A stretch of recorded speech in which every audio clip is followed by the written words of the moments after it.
Bienvenida y welcome to this wonderful evening. I think this evening, through these images and through these songs, you'll both have your eyes opened, but also your hearts, as you join us in learning more about the children in Guatemala that we serve. My name is Rachel, and I work with Safe Passage as the outreach director. And Safe Passage began about 7 years ago when a woman by the name of Denning went to Guatemala to learn Spanish. And while she was down there, she fell in love with the country and the culture and the people. And Guatemala is the size of Tennessee, with 12 million people that live there, 24 different dialects of Spanish that are spoken. And just the median age there is 14 years old. It's a country that's still recovering from over 36 years of war that left 200,000 people dead, over 2 million people displaced, and over 600 Mayan villages destroyed. And so when Hanley found herself in Guatemala learning Spanish, she was getting ready to leave the country and go back home after being there for 2 years and working with the rural poor.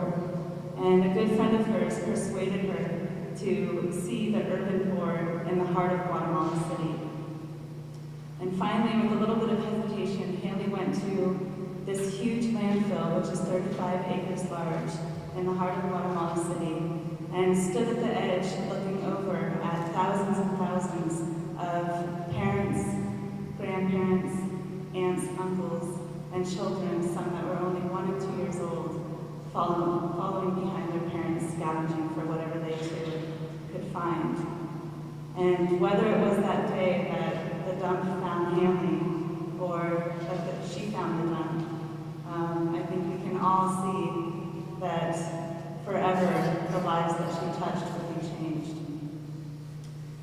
And what Hanley started began with selling her belongings back home and putting 40 children into public schools in Guatemala City. Today we have over 550 children that are receiving the opportunity to go to school. We have vocational training programs where children are learning metalworking, baking, carpentry, hotel program.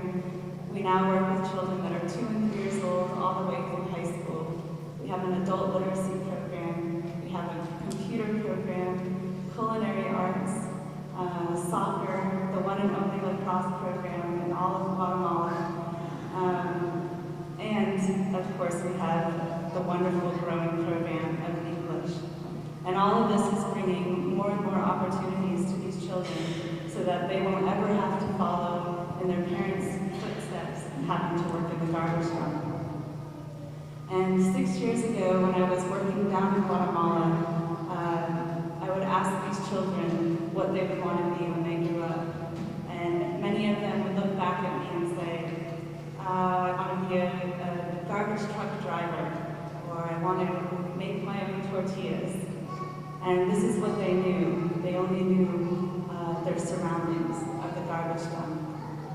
And just this summer, I had the opportunity when I was down there to sit with a young boy named Aiden, who was 12 years old, and he still had his apron on from working in the culinary program. And we sat down to lunch, another friend of mine, and Aiden went on and on about making banana bread. And he went on about this banana bread as if it was the most complicated recipe in this world. And we talked for a while, and I said, Aiden, is this something that you want to do when you grow up, is be a chef? And he said, well, actually I want to be a doctor and a chef. And I said, okay, well, how is that going to work out?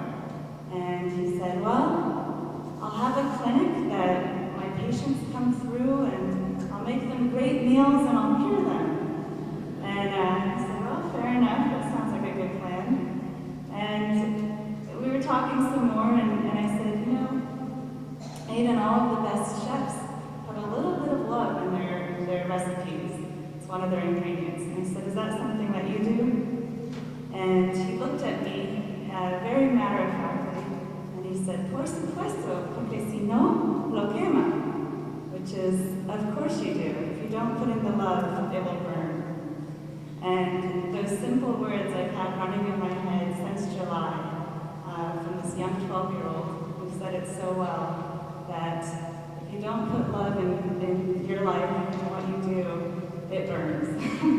And so I hope that you join us tonight, and I thank you for being here and participating in making a difference for the lives of these children, and letting them dream, and letting them know that they can do it, and that they can set their minds to whatever they want to be.